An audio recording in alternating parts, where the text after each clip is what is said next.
Tony, c'est lui. On se connaît tellement bien qu'aujourd'hui, je dis plus Tony, mais je dis Tony. et tout le monde l'adore, c'est un peu notre mascotte au sein de la communauté. Présente-toi. Salut Tony. Salut Tony! J'en suis au point de faire des choses que je fais aujourd'hui que je n'arrivais pas à faire avant. Et c'est vrai que Tony a bien progressé au fil des mois, il a pu faire cette aquarelle, ou celle-ci, ou encore celle-ci. Et moi je suis tellement content de le connaître, je parle de Tony à tout le monde. Voilà, Une bon, chose à je la pense fois. que je connais pas mal de monde, vu comment dire, ma notoriété que Rémi me fait. Tu m'étonnes Tony, t'es tellement attachant. Mais Tony, bien qu'il soit attachant, il a quand même de très mauvaises habitudes qui ont la dent dure. Et notamment une qui traîne depuis trop longtemps et qui l'empêche d'exprimer son potentiel artistique. Et pour avoir vu d'autres élèves faire exactement la même erreur, je me suis dit qu'il fallait faire cette vidéo pour mettre fin une bonne fois pour toutes à cette erreur parce que vous aussi, vous êtes peut-être concerné. Par contre, contrairement à ce que j'ai l'habitude de faire sur YouTube, je ne vais pas vous donner la réponse tout de suite parce que si je le faisais, ça aurait un impact beaucoup moins grand. Et moi, l'objectif dans cette vidéo, c'est que vous ressortiez en vous disant « Waouh, en fait, effectivement, il faut surtout pas faire ça. » Du coup, je vais vous demander d'analyser une scène que j'ai filmée et oui, je vais vous mettre à contribution cette fois-ci. Et la scène, c'est celle-ci. Allez Tony, on va arrêter.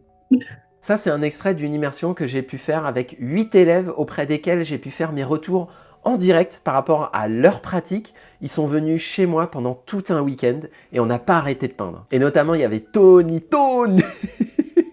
qui avait un problème, c'est qu'il n'arrivait pas à reproduire cette aquarelle et notamment cette muraille dans cette aquarelle. Et ce que je vais faire, c'est que je vais vous montrer un extrait alors qui dure 1 minute et sur YouTube, 1 minute de peinture en silence. C'est plutôt long, mais cette minute est tellement importante que je vais vous mettre l'extrait complet. Et pendant que vous regardez cet extrait, je vais vous demander de répondre à 3 questions. La première, c'est quel est le problème?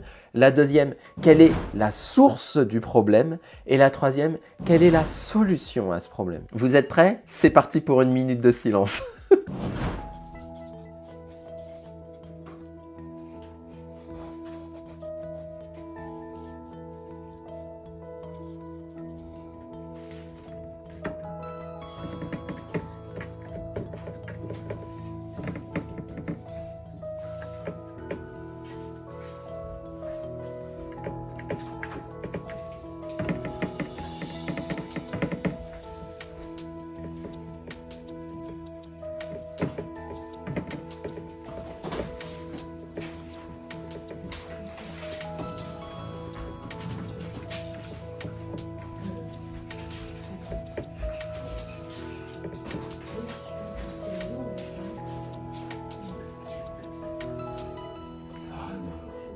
Quoi? Tu rigoles. Moi je rigole. C'est parce qu'elle disait les ombres. Moi j'associe. L'extrait est terminé, si je vais à la fin de la session de peinture, voici le résultat de Tony à qui je tire mon chapeau. Oh, c'est passé vite. Ça a passé vite. Tony! Bravo Tony! Super! Tu peux rester ici. Alors, Sinon, Ouais, on piquait. On piquait. Tony, écoute, je pense que l'aquarelle, je suis désolé pour toi, mais faut que tu trouves une autre activité, Tony. Ne continue pas, ça ne sert à rien. Voilà, c'est ça.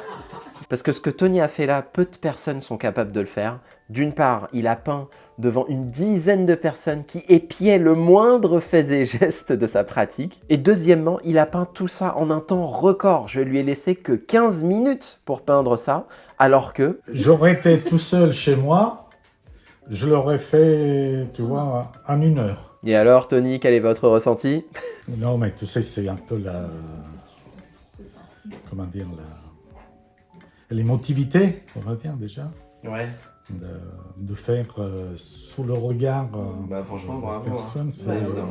Franchement, Tony, bravo, je te félicite. Et grâce à toi, on va pouvoir adresser ce fameux problème. Donc là, si vous n'avez pas encore répondu aux 3 questions, quel est le problème, quelle est la source du problème et quelle est la solution à ce problème, je vous invite à mettre la vidéo en pause parce que juste après, je vais analyser l'extrait que je vous ai montré. Alors le problème, le voici, c'est que là, Tony a fini son premier lavis. Et regardez au niveau de la vidéo, ça dure 53 minutes et 30 secondes. Et là, on est à 3 minutes 04. Donc je vais mettre lecture. Donc Tony est en train de finir son premier lavis. Et là, à 3 minutes 07, qu'est-ce qu'il fait? Il commence à chercher une couleur. Et regardez comment il gratte, il gratte, il gratte. Là, ici, c'est vraiment compliqué pour Tony parce qu'il essaie de récupérer du pigment et ça fait 3 fois qu'il essaie de gratter ici pour récupérer du pigment. Là, il continue de mélanger, il continue de mélanger et le temps file, le temps est en train de passer. Là, il continue de récupérer du pigment et je vais mettre pause lorsqu'il aura fini. Là, voilà, il a fini à 3 minutes 52. Ce qui fait qu'entre 3 minutes 07 et 3 minutes 52, il s'est écoulé 45 secondes. C'est énorme pour trouver une couleur. C'est beaucoup trop. Pendant ces 45 secondes, le premier lavis a eu le temps de s'assécher à tous les niveaux. Donc il est là le problème. Tony a mis beaucoup trop de temps pour trouver une couleur. Et encore, Tony savait quelle couleur il voulait obtenir parce qu'on le voyait bien chercher avec la terre d'ombre brûlée, avec un peu le bleu outre-mer. Il voyait bien quelle pigmentation il devait trouver, il voyait bien quelle teinte il devait trouver. Mais alors s'il savait ce qu'il devait faire, qu'est-ce qui a vraiment posé problème? Et c'est là qu'on en vient à la deuxième question, quelle est la source du problème? Et la source du problème, elle se voit immédiatement lorsqu'on regarde la palette de Tony. Vous voyez le reflet de la lumière sur ses pâtés, c'est un reflet qui est relativement mat, c'est pas un reflet brillant. Et le fait que ce soit des pâtés comme ça et que le reflet soit mat, ça veut dire une chose, c'est que Tony peint avec des pigments complètement secs sortis du tube. Et il est là le problème, si vous essayez de peindre une aquarelle complète avec des pigments secs sur votre palette, vous êtes mort. Et donc quelle est la solution à ça? Eh bien juste après l'intervention de Tony, j'ai montré à Tony comment j'avais fait cette muraille et vous allez voir le réflexe que j'ai eu dès que j'ai commencé à prendre le pinceau. On va partir sur les couleurs les plus claires d'abord et ensuite on bascule sur les couleurs les plus foncées. Ouais, t'as des tubes?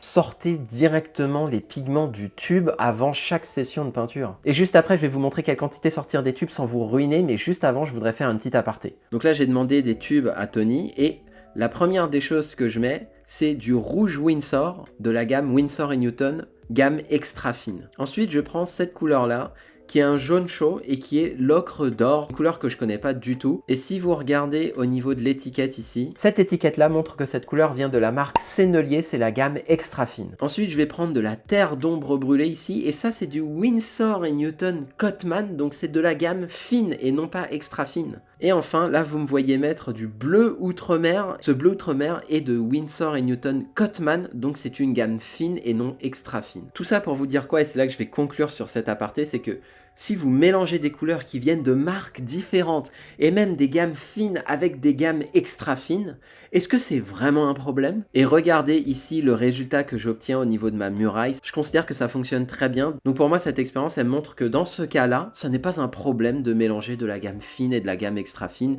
et même différentes marques. Maintenant que cette parenthèse est refermée sur le mix des fabricants et sur le mix des gammes fines et extra fines, revenons-en à nos moutons. Tout à l'heure, je vous ai montré le temps que Tony a mis, à savoir 45 secondes, pour retrouver une couleur, sachant que Tony, il connaît son pinceau et il connaît également l'emplacement de ses couleurs. Maintenant, je vais vous montrer un nouvel extrait où c'est moi qui suis en train de peindre et c'est moi qui essaie de retrouver la couleur. Ok, donc là, je viens de faire un premier passage au niveau de mon lavis. Ici, on est à 31 minutes et 02 secondes et je vais mettre lecture et on va compter le moment à partir duquel je commence à chercher la nouvelle couleur. Mieux affiné dans... Voilà, donc là, il est 31 minutes et 5 secondes. Et regardez le temps que je vais mettre pour trouver ma couleur.